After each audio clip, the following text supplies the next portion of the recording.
Hello, here we are at the house Hotrods, Mansfield, Texas. 2015 Dodge Charger.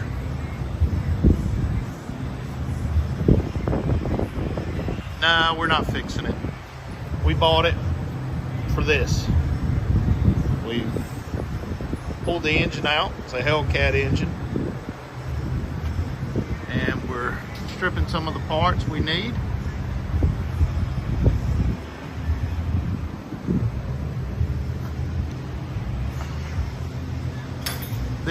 This is what happens when you buy a 16-year-old Hellcat.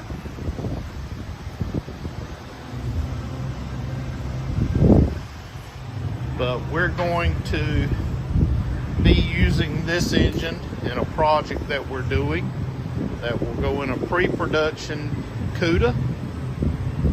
And once we get the CUDA over here, I'll take some pictures of it and we'll take videos as we go along in this project.